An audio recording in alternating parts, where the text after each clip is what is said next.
Assalamu alaikum wa rahmatullahi wa barakatuh. It is the 13th of October, 4 minutes past 8 a.m. My name is Nadia Osman and my sign language interpreter is Mr. Abdullah. And I know this past week we've been watching the news, we've had our eyes glued to the screen, as well as refreshing and finding out information on the ongoing conflict in the Gaza area. And I know that we have a lot of questions, and today joining me in studio is none other than the Ambassador of the State of Palestine to Kenya, His Excellency Hazem Shabat, who will be able to answer our questions and also educate us more on the Palestinian cause, as well as the Israeli and Palestinian conflict that has been happening over the years.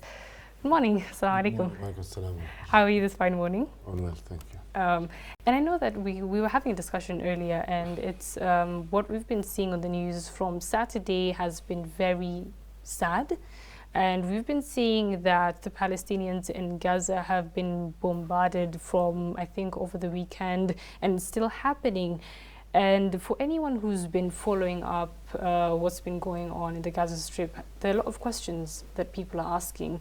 You know, the people who've already taken sides on who I'm going to support, who I'm not going to support.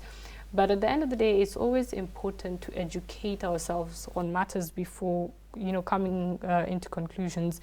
And I know that this, as I've mentioned earlier, is something that has been going on over the years. And I know, Mr. Ambassador, you're better to educate us on the Israeli and Palestinian conflict and what's been happening in the area from probably the past. Well, thank you very much for having here today. And in a nutshell, basically, we have to understand the Palestinian conflict and any development that we have witnessed through the past days from the lens that this is a 1 century old conflict, when colonial powers interfered in the composition of our societies by solving their continental problems at the expense of other nations, and Palestine was not the exception in this regard, in which Britain had promised leaders of the Zionist movement in Europe to excuse me, to create a homeland for Jews around the world in Palestine. So basically, this huge influx of refugees at the expense of our people, their land and their livelihoods, has created a very disturbed reality in Palestine, despite the fact that throughout history, Palestinians, Muslims, Christians, and Jews have lived in harmony, and there was no cross-religious tensions at all. Everybody was being identified within the same culture, the same identity, and the faith is left between the person and God. So, but when this intervention happened and this interference happened, it had created the feeling of that the lands are being robbed, that their future is being robbed, and a creation of a state that has been artificially made by immigrants from outside the region. This is when we started as Palestinians recognizing the amount of dark future that we are being exposed to, and we started being very vocal and resisted this reality since the 20s, the 30s, throughout the 40s.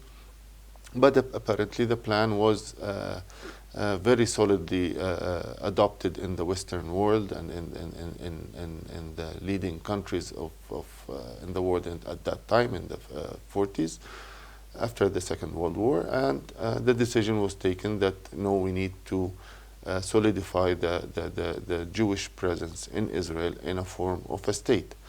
So you had acceptance of the State of Israel as a member of the United Nations on principles of observing international law, allowing the refugees that have been expelled as a result of the war to return to their properties and homes, and to respect the borders that has been assigned to it by the international community. Israel did not respect that. It continued its military operation and exceeded its designated territory time after time, until in 1967, when Israel dominated the entire geography that we know as Palestine, or defined in legal documents as Palestine, and during the British Mandate was Palestine, even including biblical references refer to Palestine. So with that happening, the world took a decision. Not the Palestinians, the international community, the Security Council, and the leading powers took a decision that Israel will not be recognized beyond the 1967 borders. Israel has no right to exist beyond the 1967 borders. And that means East Jerusalem, the entire West Bank, speaking about cities like Ramallah, Nablus, Jericho, Hebron, Tulkarem, Jenin, and all their surrounding, of course, villages and communities, and the Gaza Strip as part of that territory that are not part of Israel. And since 1967, Israel has existed and controlled and dominated these areas, including its population, as an occupation. This is not the Palestinian definition. This is the definition of international law and all the subsequent UN Security Council resolution. This is on paper the position of the EU and its member states. This is the position of the US. This is the position of China, Russia, and all other powers around the world, in all continents of the world. Nobody is recognizing Israel beyond the 1967 borders. When we talk about, as you've mentioned, the extension of borders by the Israeli government and the ongoing conflicts that have been in the area, how has it impacted the lives of the Palestinians? It devastated the lives of the Palestinians and derailed our normal path to development, to progressing, living under occupation since 1967, dominated in every aspect of our life. If we go or we do not go to school, if we make it to work or not, we do not make it to work, who gets to a hospital and who doesn't, what material is allowed for us to consume and at what price. Everything of this aspect of our life is dominated by the Israeli occupation. And time after time after time, the international community, through its relevant organizations, Human Rights Council, UN Security Council, General Assembly, all of these bodies have been very vocal and have issued sufficient statements and resolutions that clearly describe Israel's actions as violations to international law and actions that are making the lives of Palestinian people extremely intolerable in violation to international humanitarian law. When you were talking earlier, you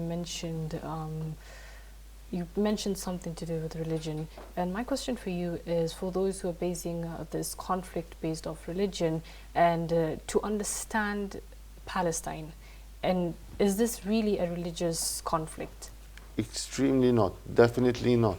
This has never been a religious conflict from its inception until today. This is not about the faith factor of the conflict. This is about international law, this is about foreign occupation, and is not any different from any type of colonialism that has taken place, or foreign occupation that has taken or is taking place or will take place in the future in any geography in this world. It's about people who have a right, according to the United Nations Charter and relevant United Nations Security Council resolutions. We have the right to self-determination and independence, and to live, and the right to live in peace and security and good neighborly relations with all our surrounding countries, including Israel. But the key point here is that in the absence of occupation, not while we are being occupied. Yes, thank you so much for pointing that out. My next question for you is probably, in the region there have been different times where mediation and talks and agreements between the Israeli government and the Palestinian government. In the recent, just to shed light on what's been going on in Gaza, does that affect probably the Israeli government and the Palestinian coming together to probably form a coalition or talks regarding peace? No, what has happened is a result to the failure of the other channels and mechanisms.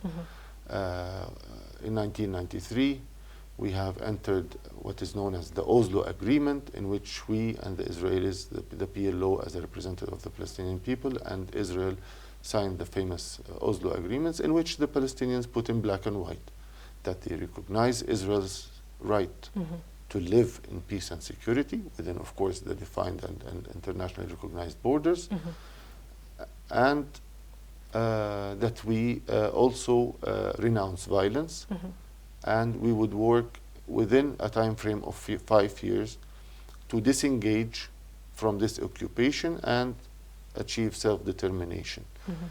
The 5 years have passed, which means basically that Israel's only task, which was to stop its occupation and roll out of the occupied territory back into its internationally recognized borders, never took place. The only task that Israel had, or commitment that was under that agreement, that they are within the 5 years are supposed to be withdrawing their occupation mechanisms, the army, back into the Israeli recognized cities and leave us as Palestinians to start living and exercising our freedom and self-determination and independence.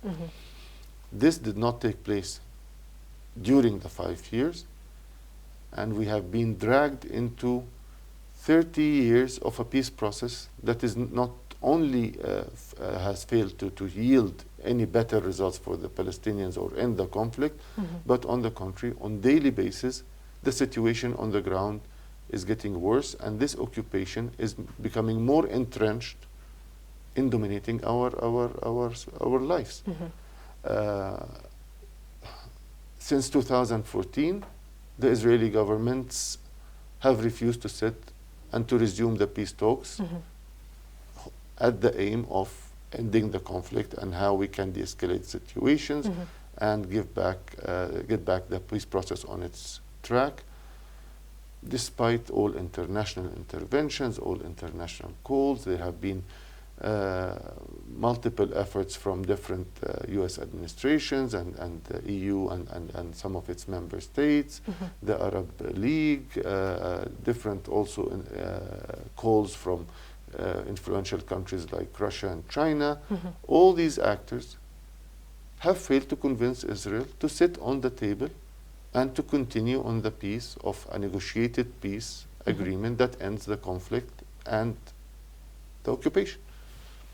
And Mr. Ambassador, when we're looking at obviously not sitting down to probably find better solutions to end the conflict, whatever happened over the weekend, would you say is drawn back to what's been going on for the past? It's not something that just came out of the blues. It's something that there's something that has definitely led to what happened on Saturday.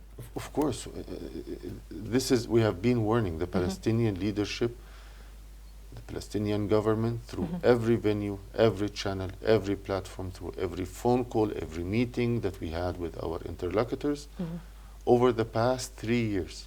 From the platform of the General Assembly itself in our President's statements, we have warned the international community. The situation is not tolerable anymore, and there is an explosive reaction coming. Our people cannot take this injustice anymore. Our people cannot be burying their children on weekly basis all around Palestine, in every city in Palestine. Our people cannot continue to be humiliated on army checkpoints on daily basis, in the morning and in the evening. Our people cannot be dominated how to run their economy, or being deprived of their tax revenues, or being dominated in how we spend our tax money on what services. This is the life that the Palestinians are facing on daily basis. Now, what has happened is a direct result to Israel's arrogance and pressuring the Palestinian people to a point that we have seen this tragic events that had took place since Saturday. The occupation is to blame. Had the occupation ended in the time frames that it should have, and the Palestinian people have been very patient for now 30 years exactly, we have been working to achieve that. Nothing is taking place. We're not moving forward. The fact that a group, a person, an entity decides to take action, it has done so because of the vacuum that we have created for any actions to take place. While we had a specific path that should have ended in time frames, and we extended it, and we kept working very closely with all our international partners and Israeli governments to move forward. But it's not happening, and people could not tolerate it anymore.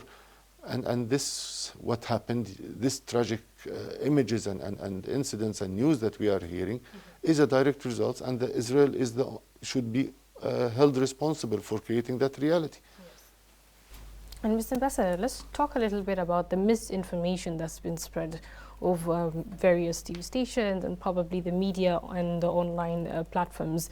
And one of them is labeling Hamas as a terrorist organization, and probably the misinformation that's been passed and the biasness of probably the international community. What do you have to say about this, basically?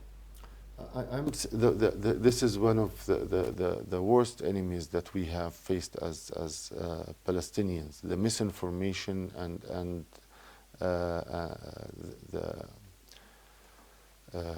what we call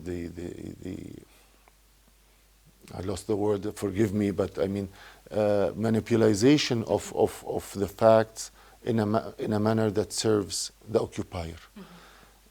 Which is part of the international impunity that Israel has existed. I'm not here to speak on behalf of Hamas. I'm here speaking on behalf of the Palestinian people and their legitimate government and leadership. But what I want people to consider, that this conflict has not started last Saturday. This conflict has been going on, at least in its final legal framework, since 56 years. The Palestinians have been patient and under the woes of occupation for 56 years. Whatever has taken place on Saturday, as tragic as it may be, but this does not come from thin air. This has been developing and brewing and created and encouraged and fed. Radicalism has been fed within our societies by the illegal actions of the Israeli occupation. And this is not the Palestinian opinion, by the way. These are the United Nations agencies' reports. This is all respectable media around the world. This is their analysis. This is even the European Union's representatives in Palestine analysis and conclusions that the lives of Palestinians, I think it was last May or last March or something like this, the Palestinian representatives of all the countries of UK, of Norway, and many others. I don't want to keep listing so I don't miss anybody, but the representatives of the European countries in Palestine have reported that Israel is making the lives of the Palestinians in the West Bank, let alone the Gaza Strip, intolerable. So what exactly did we expect to happen? Very true. And just as you've mentioned, making their lives intolerable, we've seen over the past few days some very wild comments from various Israeli leadership, people in Israeli leadership positions. And one of them is, I'd quote, one of the Israeli leaders was asked about the Palestinian lives, and he in turn answered, "Are you seriously asking me about Palestinian lives?" And in a situation where this would probably cause outcry, it seems that everyone is very silent on such comments. If you are speaking about President Ben-Gvir, the Minister for Internal Security, the person who is responsible for governing the occupied territories and the security in the occupied territories, yes, he has mentioned that my commuting with my family back and forth is more important than Palestinian lives.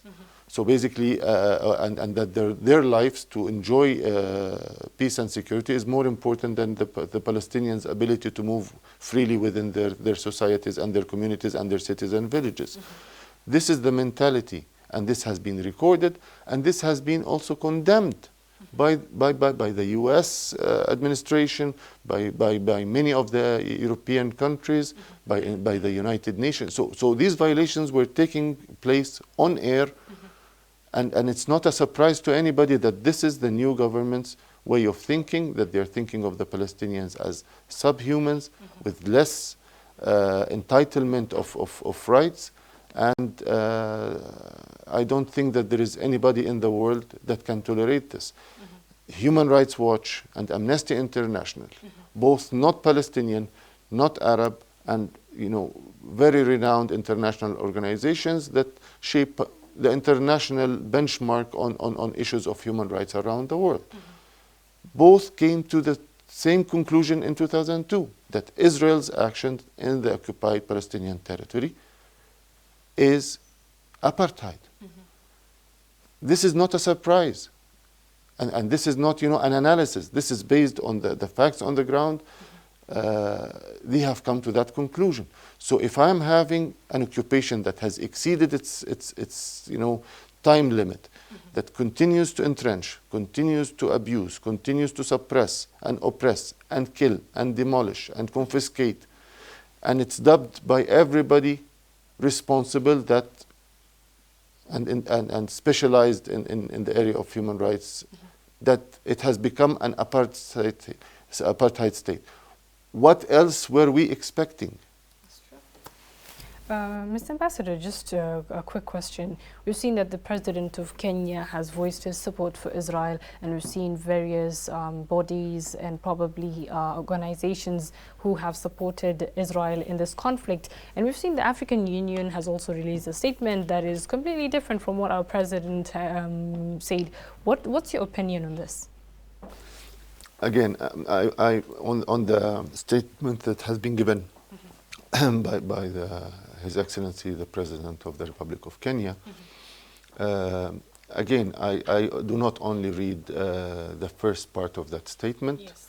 The statement was a long statement, and it included many points, important points, that we have read very well, and we understood from it that Kenya is a responsible also country that knows exactly what are its obligations under international law and international humanitarian law, that it also recognizes that the problem did not start on Saturday, that without solving this conflict in the peaceful means, which is our position and definitely what we have been calling for and working for very hardly over many decades, things will not get any better. Anything else on that position, I think it would be better to be addressed to the Kenyan government to explain. But from what we see, that there are points in that statement in which Kenya has clearly signaled that it is aware of its international legal obligations as a responsible state, which we have seen over many decades Kenya exercising that responsibility and solidarity and awareness of the complications of this conflict and where the law stands on that. So I wouldn't put a lot of emphasis for me to analyze His Excellency the President's statement. I think it would be best if the Kenyan government would clarify that. Very, very true. And Mr. Ambassador, I want you to paint a picture for us, the humanitarian crisis in the Gaza area right now, bearing in mind that there are children who live there, and we've seen that the Israeli government has completely blocked off food, water, electricity, fuel. Just paint a picture for us on the humanitarian crisis ongoing. Think of the worst, it's even worse. Things are developing in a very saddening, at a very saddening pace. There is no safe areas in the Gaza Strip as we are speaking now. I just stepped into your studios when extensive bombardment of Gaza was taking place in the early hours of the morning, and bodies were being retrieved from the collapsing buildings. We have to understand that the Gaza Strip is one of, if not the most populated area in the world.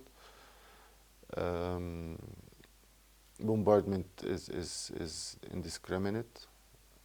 We have almost now, we're approaching 1,600 deaths in Palestine.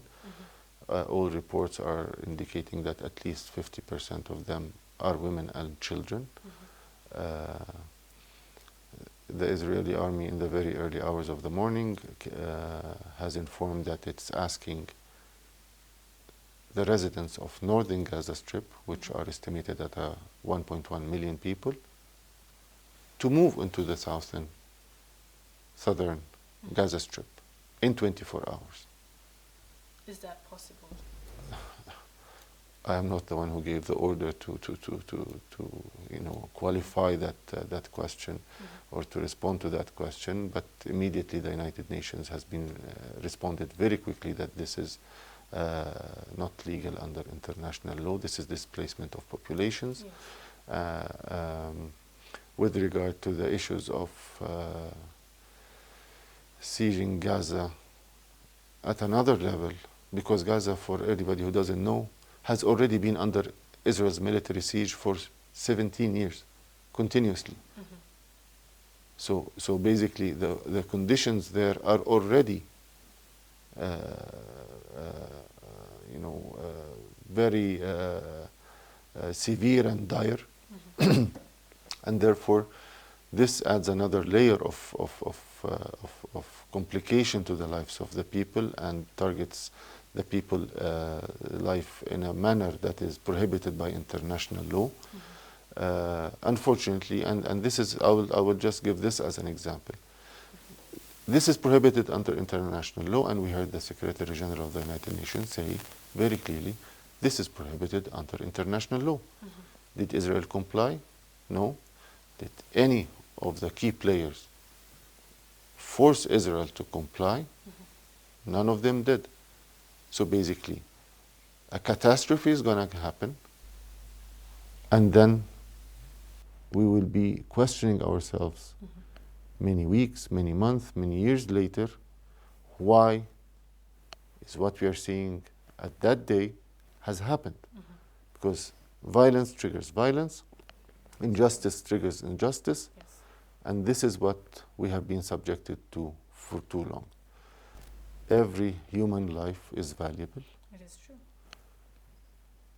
But what Israel is doing, it's feeding this conflict for enough hatred for many, many generations to come. And Israel is not a group, it's not a militia, it's not a gang, it's a state that is obliged to act and conduct itself within the confinements of international law. There are laws that govern armies how to conduct combat. Any deviation from these criteria translates immediately into being dubbed and labeled as war crimes, and are, the perpetrator is accountable under international law to the ICC and other bodies on this regard. Yes, that's very, very well put, Mr. Ambassador. And just to give your own opinion, are there specific actions or policies that could help ease the situation for the Palestinian people? At this stage, to stop this madness, stop this bombardment, and spare no more lives needs to be shed in this conflict. This is where all the efforts should be directed to end this escalation immediately, yes. And achieve an immediate ceasefire. Everything else can be dealt with more rationality. We have enough international partners and key players in the region that can steer this ship into a much safer reality for everybody involved in the conflict. But if we give Israel a free hand to commit these atrocities, as we have seen in the past 6 days, I don't think that there will be anything left to discuss in the Gaza Strip, and we will have mass expulsions, war crimes being committed, and a death toll that will mark a shameful day in humanity and will haunt us for many years to come. And that brings me to my next question, the role of the international community. What role do you believe they have to play in ensuring this? The role is very well defined and clear. Any country that does not adhere to international law and Security Council resolutions, every country in the world has an obligation to do all that it is in its power to oblige that state to commit to international law and to commit and adhere to international humanitarian law and UN Security Council resolutions. And this is the essence of the problem, that since 1967, and of course definitely before, but I will put 1967 as a benchmark, Israel has been given full impunity with regard to its legal obligations under international law. Full impunity. Israel has not fulfilled any of its commitments under any UN Security Council resolution since it was established. Not one. And I challenge anybody who can bring me, pick and choose any resolution that has been issued, not only from the UN Security Council, even from the General Assembly, and put it on the table and say Israel has fulfilled this one. Israel is the only country until today, as we are speaking today, that does not have defined borders. Yes. How can the international community accept a country to exist without recognized borders? If you bring an Israeli ambassador and tell him, can you please draw me the map of Israel, he will not do that because there is no map of Israel. Until this very day, there is no map for Israel recognized by the Israeli government, the Israeli parliament, the Israeli politicians and political parties. So why is this, fluid existence of Israel above international law, above all the criteria that governs the existence of nations? Why is that? This is a recipe for catastrophe. If it was not Saturday, it would have been in a year, in 6 months, in 10 years, whatever. It was not a matter of how or whatever, it was a matter of when. And we have warned against this repeatedly, even in the Republic of Kenya. I have been in full consultations with our counterparts in the Ministry of Foreign Affairs, and we have been telling them and exposing the actions of the Israeli government and the violations they are committing repeatedly. I've been here for 5 years. Through these 5 years, I know how many times I've been to the Ministry of Foreign Affairs, and I have shared with them the information, and they are fully aware of the situation. And Kenya, like many other countries, should have recognized that this reality is not sustainable.